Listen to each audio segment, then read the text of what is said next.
Tonight they were in Laredo, which is near the Rio Grande. And as far as All Elite Wrestling goes, this was a mess. Sure, there were some good moments like the segment with MJF, but this sure was a big old mess right near the Rio Grande. I'm Jarrett with my review of AEW Dynamite from Laredo, Texas. Let me know your thoughts on this show in the comments, please.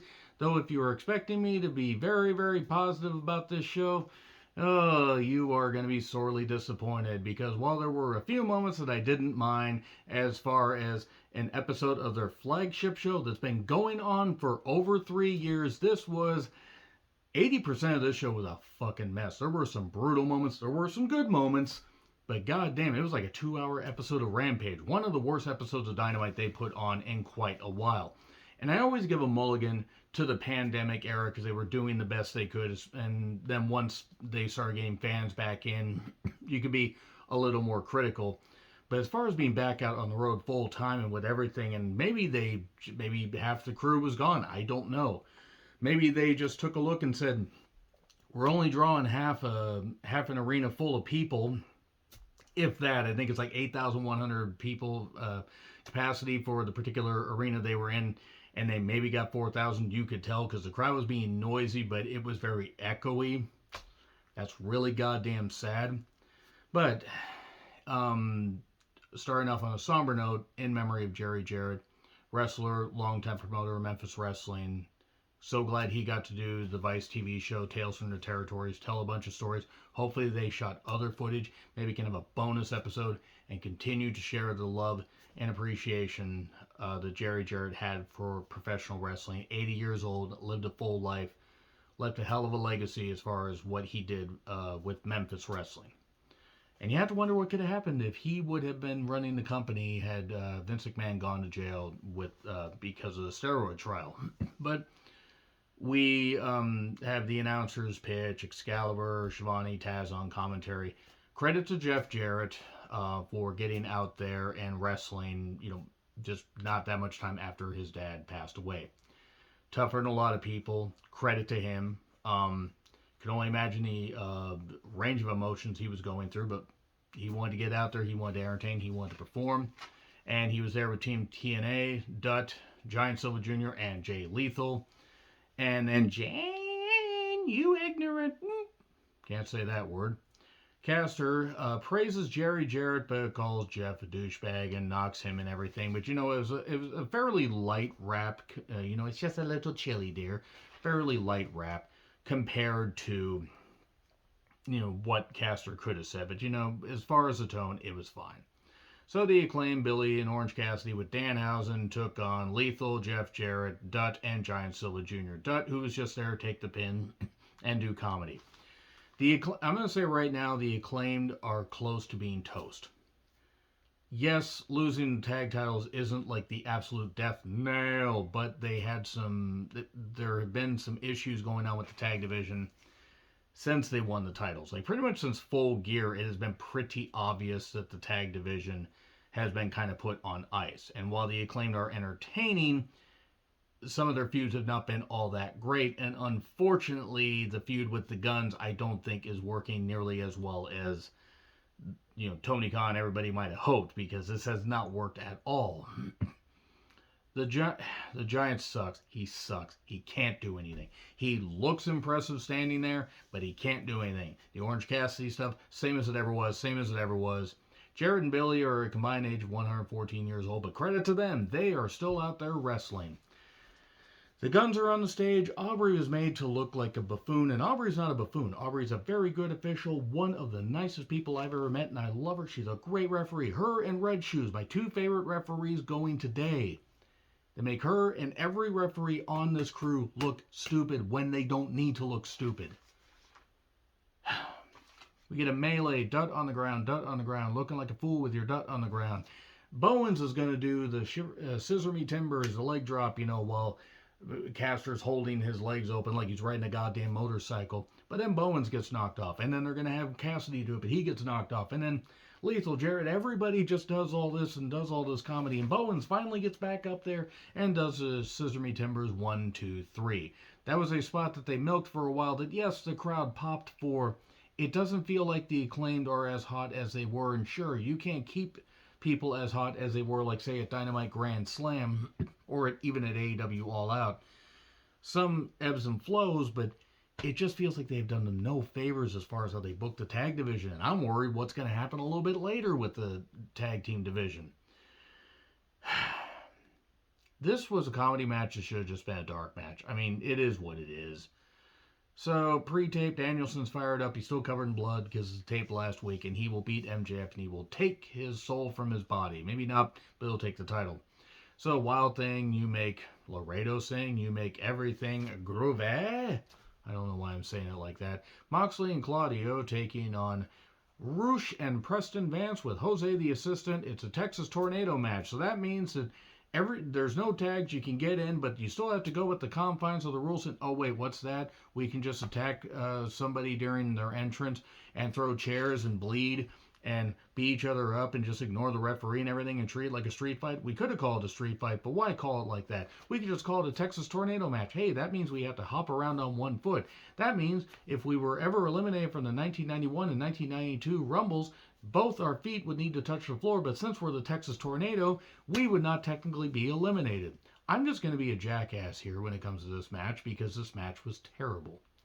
And Roosh had a great match against Danielson. Preston Vance has tons of potential. Claudio is a great athlete. Moxley, at times, is great. And Moxley bleeds, because of course he does.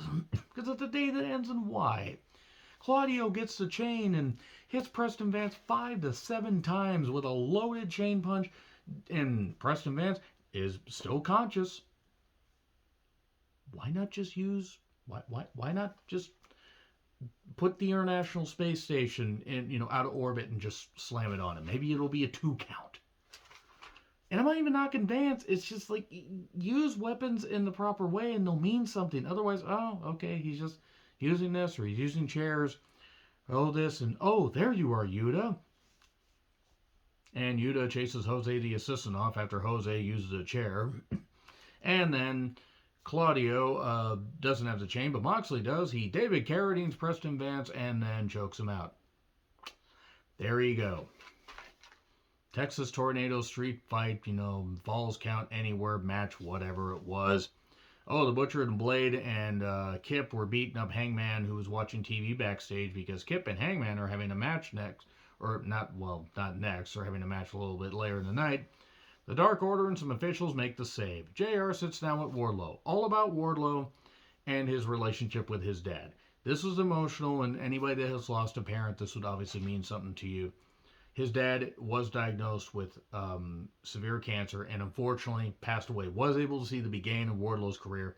Wardlow told him he would continue to be a better man. He would do right by him. He would make him proud. And unfortunately, his dad passed away after that. He had never grown his hair out, grew his hair out, and his beard out. But then Joe took that away from him by cutting off his ponytail. And now, Joe, you will not survive me. Okay, this isn't bad, and I like Wardlow, and I hope that they will be able to reheat Wardlow, because they pretty much cooled him off like a ton. Within 2 months after Double or Nothing, when he was super over, he felt like nothing. And I like Wardlow. I really like Wardlow.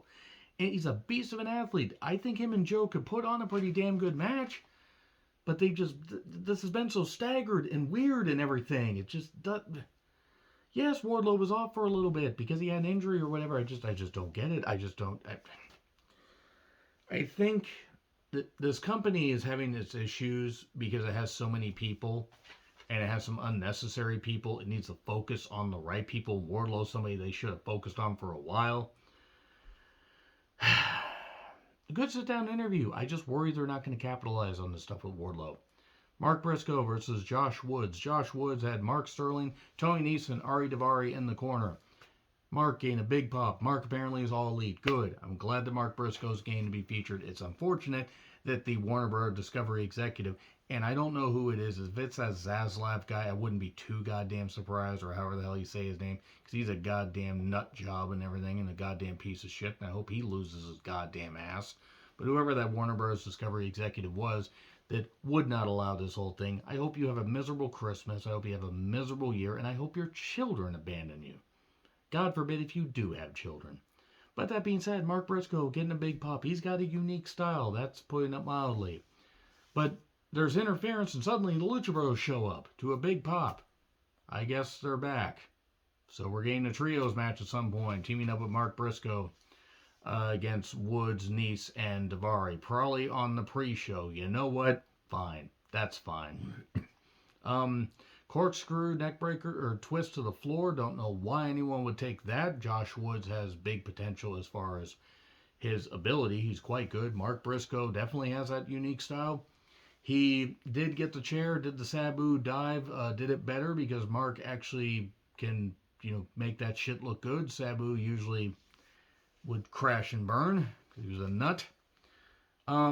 And then we got a deadlift German a little bit later. Josh Woods showing some great strength. And eventually, Mark got him down. Froggy Bow, 1, 2, 3, and there you go. Good victory. Good stuff. He was honoring Jay. I'll keep on keeping on. Good stuff. He's got to beat Claudio at some point for the Ring of Honor title. Fuck, hotshot him and have him beat MJF at a Grand Slam. Who else you gonna have him beat? I don't know. I would like to see Mark Briscoe hold some singles gold soon. I mean, maybe don't hotshot it, but build it up. Because it's something to capitalize on. It would be a great story. Renee is with Adam Cole, baby. Talking about the comeback, the recovery, and all that, and how small victories are being appreciated. He will be back in the ring again. Decent enough promo. I'm glad that Adam Cole is healthy again. Here's MJF. The crowd lays into him. This is one of the few highlights of the goddamn show. No habla español. Let me just say right now, I understood a few things that the crowd was saying. I know a couple of them were bad words. They were really laying into MJF here. This is where they woke up. He talked about how fickle the fans are, and fans are chanting, "You shut the fuck up. I turned on them before they could turn on me, but they were all devil worshippers. And I hate you, Bryan Danielson, because you think that you have these people convinced that you're the best, but you're not. I am, and all this. And it's great. It's great. And we get in this business to be world champion, and you're not the world champion. I am. Whether you like it or not, I am." And that how the Revolution match will be tough. He will bring everything, but he will beat him. And then he brings out Christopher Daniels. And then Daniels, because Daniels has wrestled Bryan Danielson in Ring of Honor years and years before. And Daniels says, "I was paid a lot of money by MJF to slander him. I'm not going to do that because Danielson, is going to knock your dick in the dirt." I don't really know why that. I think Paige said that, and it was a bit weird. And that how Ring of Honor was built, and if it wasn't for ROH, there probably wouldn't be an All Elite Wrestling, and there wouldn't be an MJF. That Danielson was like a sponge, absorbing all this stuff, absorbing all this ability and all these things that he learned, and that he will end up becoming the champion that you wish you were. And then MJF slaps the mic out of him. He gets in his face. Daniel slaps him, but then ends up hitting a low blow and getting the Fujiwara armbar on. Danielson shows up to chase him off. This is good stuff. This is one of the few highlights of the goddamn show. Unfortunately, it was pretty much all downhill from here. Boy, was it downhill from here. Good God, was it downhill.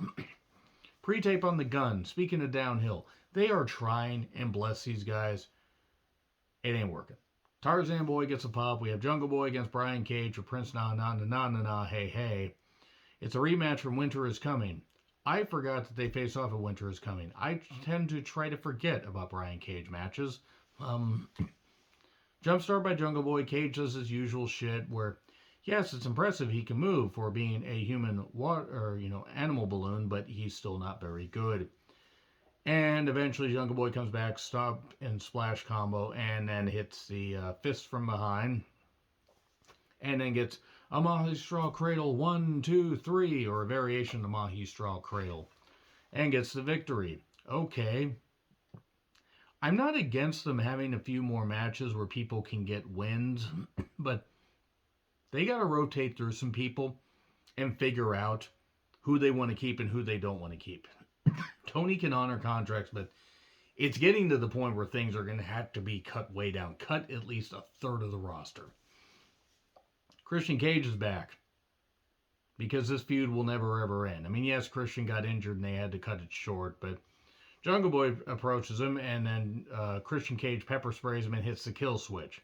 Because his arm is fine. He's healed now. I mean, it's been about 5 months. That kind of makes sense. So, Renee has an announcement. It's going to be the Guns against 2 other teams at Revolution, a triple threat. Okay, how are we going to do this? Oh, are we going to have the top 4 tag teams and 2 and 2? We're going to have 2 tag teams here, 2 tag teams here, and the winners of those face off against the Guns? No. We are going to have a Revolution Tag Team Battle Royal, and then on next week's show, and then a Casino Battle Royal on March 1st. More Battle Royals. This is not original. This is not good. I hate seeing Battle Royals. And I love Battle Royals. I love the Royal Rumble. I hate seeing these. This is fucking ridiculous. Just because you have a bunch of people contracted, they maybe look like they've contracted something, maybe you shouldn't continue to do this stuff because it's repetitive. It's not good. By the way, the Acclaimed show up and say, hey, we're going to be in this. We're going to make it a 4-way. I mean, that makes sense. The Acclaimed should get their rematch, especially since they got screwed over. Oh, look, the Elite, Callis in a pimp outfit, and Nakazawa doing comedy. They have basketballs. Then AR Fox and Top Flight show up and say, hey, we want a rematch. It's Rampage Slam Dunk, so let's have a rematch. This is actually something they decided to put on television. Hangman Page then beat Kip Sabian in 6 minutes that felt like about 16 minutes. Hey, at least it wasn't as long as the last match they had in 2019. And then the Blackpool Combat Club shows up. The mic kind of acts up a little bit again. I guess the microphones hate Moxley. Maybe they're afraid he's going to swear. Mox basically just tells Page, hey, we've had these matches. Just let it go. Page then says, well, this needs to end at Revolution. And Mox says, well, the emo cowboy ain't got no friends. Dark Order shows up. Uno, Reynolds, and Silver, I believe, because everybody else has pretty much been either kicked out of the group or they've been released. And Uno talks, Mox just kind of blows by him and says, Texas Death. Oh boy, a Texas Death match. They've done these before, and sometimes they could work. God damn it. They're overusing stipulations. They're overusing them. Because what it's going to be is it's going to be a lot of weapons, it's going to be a lot of stuff, and unfortunately it'll probably go on too long. Shivani is with the Jericho Appreciation Society. Jericho will not face Starks again. But Starks will face Ricky. Starks will face Garcia on Rampage. Ricky's toast. I love Ricky Starks. He's gonna have to go elsewhere. At this point, Jericho is going to leech off of everybody, and it's going to be the Jericho show. And anytime Jericho's on television, it's bad. It's really, really bad. So, Rampage, by the way, starts a few hours early. It usually starts at 7 p.m. my time. I'm on the West Coast. It starts 3 hours earlier. There you go. We're getting Uno and Moxley next week on Dynamite. 4 matches have been announced for Revolution. 4 matches have been announced for Revolution. 1 that's worth paying for. MJF and Danielson. So anyway, Hook has apparently been suspended because he injured Stokely. I guess child abuse in El Paso is taken seriously. Why is Matt Hardy on my television? Why is Ethan Page wear weird shirts? And why is Mark Quinn on television? Is he okay? Was he released? Did he get taken by space aliens? Stokely could be something if I actually gave a shit. 12 minutes left for the main event with entrances. So Tony and Saraya, Defender of Abuserverse, show up, and then they attack a fan. And Ruby arrives with all the enthusiasm of somebody that just gotten off of a Greyhound bus and was like, I guess I better go save this fan. Ooh. Ruby looks done with this. I don't even think it's a conflicted thing. I don't think it's a working thing. Ruby looks done. Ruby looks frustrated. And Britt shows up as well. 9 minutes left for this match. I think they had an overrun of about 2 minutes, so 11 minutes for the women. Now, great that they had the women main event. Unfortunately, this was barely shown on television and also was very rushed. It was Ruby versus Britt versus Britt versus Tony. Don't know how I forgot that. Jamie Hayter. Oh, goodness me, what a talent she is. We go 2 minutes. We go to the break. We come back. We got 4 or 5 minutes left. Saraya then lays out Britt because it's no DQ and a triple threat. And then she grabs a spray can, sprays Tony's butt, and Tony uses her sprayed butt on camera to slam Britt. And then Ruby tosses her out and ends up pinning Britt 1, 2, 3. And Ruby's like, it's like she's being forced to choose a side. Enough! I don't want to do this! And I don't think that was actually her just being kayfabing. I don't think that was that. I think she's really pissed. They're going to do Jamie versus Saraya, aren't they? They're going to do that. They're going to do that at Revolution. It's going to be a goddamn dire match because Jamie is only has so much time. I'm glad they had the women main event, but the women's division is a fucking mess. The women's division might be the albatross to that company, besides Jericho and the Elite. There are women that can mean something there, but as far as the booking, it's just people interacting with each other and having really no direction. I hated this show, pretty much. I hated this show. This was not good. Let me know your thoughts in the comments. Like, share, subscribe, Twitter handle in the description. I'm John Recklin. I'll see you soon.